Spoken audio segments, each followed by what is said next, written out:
Hi friends, എല്ലാവർക്കും പുതിയൊരു വീഡിയോയിലേക്ക് സ്വാഗതം. വിശാൽ പാർവതിയോട് പറയും, എൻ്റെ അമ്മയെ പോലെ നമ്മുടെ ബിസിനസ് മുന്നോട്ട് നയിക്കാൻ നിനക്ക് സാധിക്കും പാർവതി, എല്ലാം ഞാൻ പഠിപ്പിച്ചു തരാം. അപ്പോൾ പാർവതി പറയും, ഏതായാലും ഈ രാത്രി വേണ്ട, ഇപ്പം എനിക്ക് പ്രാധാന്യം വിശാൽ സാറിൻ്റെ ആരോഗ്യമാണ്. ഉറക്കമൊഴിച്ചിരുന്ന് അസുഖമൊന്നും വരുത്തി വെക്കാതെ സാറ് പോയി ഉറങ്ങാൻ നോക്ക്. അപ്പോൾ വിശാൽ പറയും, ശരി ശരി, ഞാൻ ഉറങ്ങിക്കോളാം.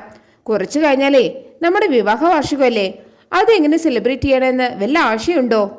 അപ്പോൾ പാർവതി പറയും, എന്താശയം, എനിക്കൊന്നും അറിയില്ല വിശാൽ സാറേ.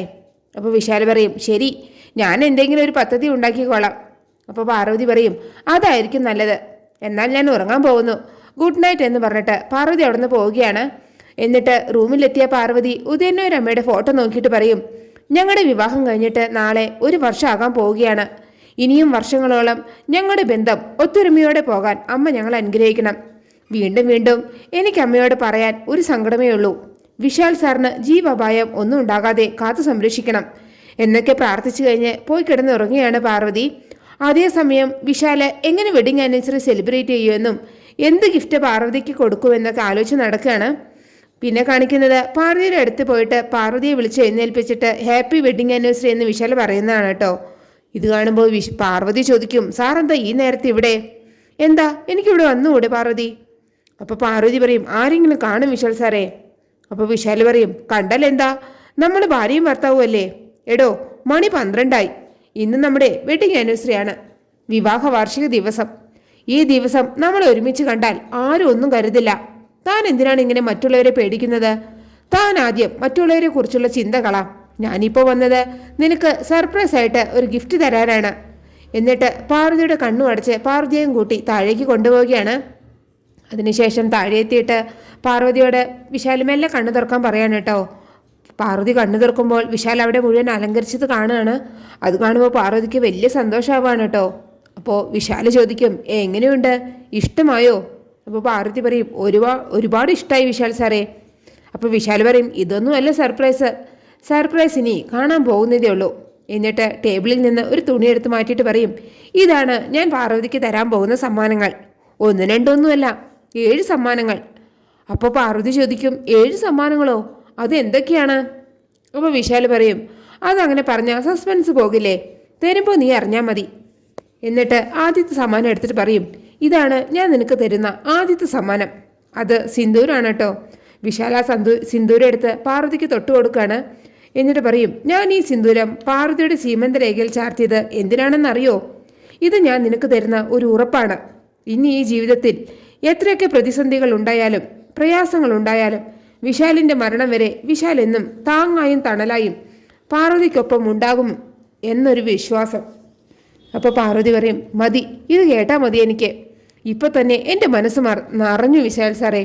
ഞാനിന്നും ഈ കുങ്കുമം എൻ്റെ സീമന്തരേഖയിൽ അണിയും, വിശാൽ സാറിൻ്റെ ദീർഘായുസിനു വേണ്ടി.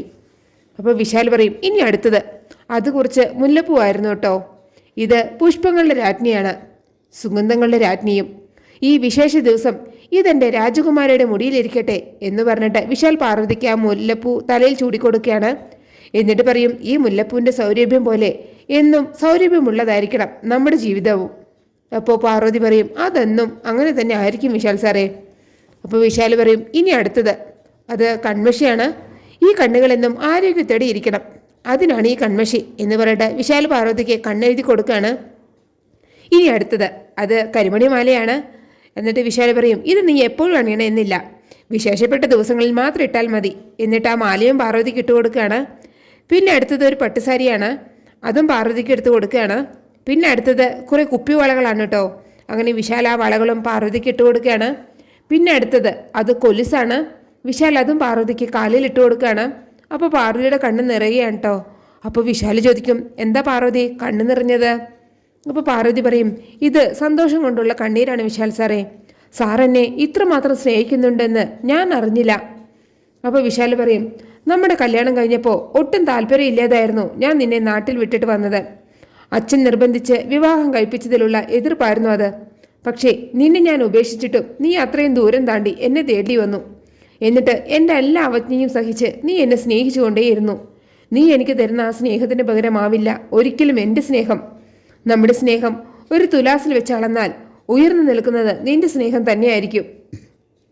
അപ്പോൾ പാർവതി പറയും, എന്തിനാണ് സാറേ ഇങ്ങനെയൊക്കെ പറയുന്നത്? ഇങ്ങനെയൊക്കെ കേട്ടാൽ എനിക്ക് സങ്കടമാകും. അപ്പോൾ വിശാൽ പറയും, നീ എന്നെ പുതിയ ജീവിത പാഠങ്ങൾ പഠിപ്പിച്ചു. വിവാഹം കഴിഞ്ഞതുകൊണ്ട് ഒരു കുടുംബം ഉണ്ടാകണമെന്നില്ല. നല്ലൊരു കുടുംബം ഉണ്ടാകണമെങ്കിൽ ഭാര്യയുടെയും ഭർത്താവിൻ്റെയും സ്ഥാനം അവർ തിരിച്ചറിയണം. ഭാര്യ ഭർത്തൃ ബന്ധത്തിൻ്റെ വില അറിയണം. ഇതൊക്കെ ഞാൻ മനസ്സിലാക്കിയത് പാർവതിയിൽ നിന്നാണ്. നിന്റെ പ്രവൃത്തികളിലൂടെ നിന്റെ വലിയ മനസ്സ് നീ എനിക്ക് കാണിച്ചു തന്നു. ആ വലിയ മനസ്സിനെ ഞാൻ അംഗീകരിക്കണ്ടേ പാർവതി? ആ അംഗീകാരത്തിൻ്റെ അടയാളങ്ങളാണ് ഈ സമ്മാനങ്ങൾ. അപ്പോൾ പാർവതി വിശാലിൻ്റെ കൈ പിടിച്ചിട്ട് പറയും, വിശാൽ സാർ എനിക്ക് ഇത്രയും സമ്മാനങ്ങൾ നൽകി. പക്ഷേ എനിക്ക് വിശാൽ സാറിന് ഒന്നും തരാൻ സാധിച്ചില്ലല്ലോ. വിശാൽ സാറ് പറ, സാറിന് എന്താണ് വേണ്ടത്? അപ്പോൾ അടുത്തതായിട്ട് വിശാൽ ഒരു വലിയ പൂമാല എടുത്ത് പാർവതിക്ക് ഇട്ടുകൊടുക്കുകയാണ് കേട്ടോ. അപ്പോൾ പാർവതി ആ മാലയുടെ മറ്റേ അറ്റം വിശാലിൻ്റെ കഴുത്തിൽ ഇട്ടുകൊടുക്കുകയാണ്. അപ്പോൾ വിശാൽ പറയും, ഇനി നിന്റെ സീമന്ത രേഖയിൽ ചാർത്തിയ ഈ കുങ്കുമത്തിൽ ഒരു ചുംബനം എന്ന് പറഞ്ഞിട്ട് വിശാൽ പാർവതിയെ ചേർത്ത് പിടിക്കുകയാണ്. അങ്ങനെയാണ് ഈ എപ്പിസോഡ് അവസാനിക്കുന്നത്. നിങ്ങൾക്ക് എൻ്റെ റിവ്യൂ ഇഷ്ടമായാൽ മറക്കാതെ എല്ലാവരും ഒരു ലൈക്കും സബ്സ്ക്രൈബും തന്ന് എന്നെ ഒന്ന് സപ്പോർട്ട് ചെയ്യണേ പ്ലീസ്.